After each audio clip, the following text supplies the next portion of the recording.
ভালো খাবারের পরে একটু দই বাঙালির কিন্তু খুব প্রিয় একটা ডেজার্ট। আসসালামু আলাইকুম, আমি কাউসার নূপুর। সবসময় চেষ্টা করি সহজভাবে পারফেক্ট রেসিপি শেয়ার করার।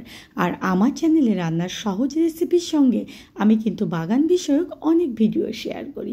তাই প্লিজ যারা চ্যানেল থেকে দেখছেন তারা পরবর্তী রেসিপির জন্য চ্যানেলটা সাবস্ক্রাইব করবেন। আর যারা পেজ থেকে দেখছেন তারা পেজে একটা লাইক এবং ফলো দিলে পরবর্তী রেসিপি আমি যখন শেয়ার করব তখন নোটিফিকেশনে পেয়ে যাবেন। আজকে শেয়ার করব দোকানের মতো ধবধবে সাদা এবং পুরো সরযুক্ত মিষ্টি দই।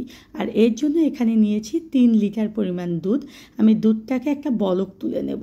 যখন দুধে একটা বলক চলে আসবে তখন এখানে আমি হাফ কাপ পরিমাণ চিনি মিলাচ্ছি মিষ্টির জন্য।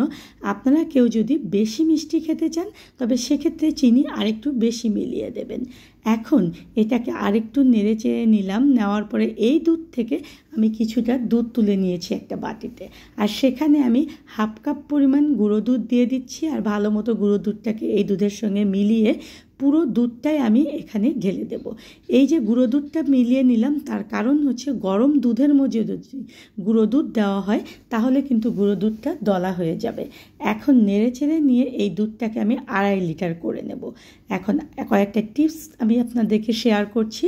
সেটা হচ্ছে যখন দুধ জাল করবেন তখন কাঠের বা বাঁশের চামচ ব্যবহার করবেন, মেটালের কোনো চামচ ব্যবহার করবেন না, তাহলে দুধটা ছানা হয়ে যাওয়ার একটা সম্ভাবনা থাকে। আর দুধটাকে অবশ্যই নেড়ে চেড়ে গরম করতে হবে, এতে করে মালাই জমা হবে না। আর ওই দইটা খেতে কিন্তু খুবই ভালো লাগবে।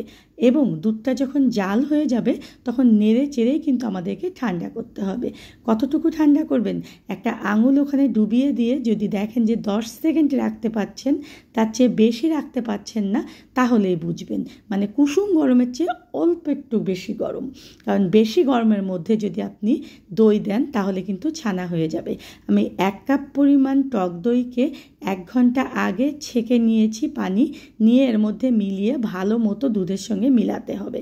অবশ্যই দ্রুত হাতে কাজগুলো করতে হবে, কারণ যদি এখানে দুধের টেম্পারেচার কমে যায় তাহলে কিন্তু আপনার দইটা জমা হবে না। আর এরকম ফেনাযুক্ত করে নিতে হবে, তাহলে দেখবেন যে উপরে একদম পুরো ফেনাযুক্ত একটা সর জমা হবে।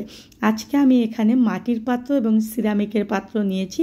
আপনারা কাচের পাত্রেও সুন্দর মতো দই জমাতে পারবেন, সেটার রেসিপিও আমি শেয়ার করেছি। এখানে পুরোটা দুধ ঢেলে দিচ্ছি আমি। দেওয়ার পরে এটাকে আমরা ঢেকে দেব। ঢাকনা দিয়ে অবশ্যই ঢেকে দেবেন, যদি ঢাকনা না থাকে তবে ফয়েল পেপার দিয়ে ঢাকবেন।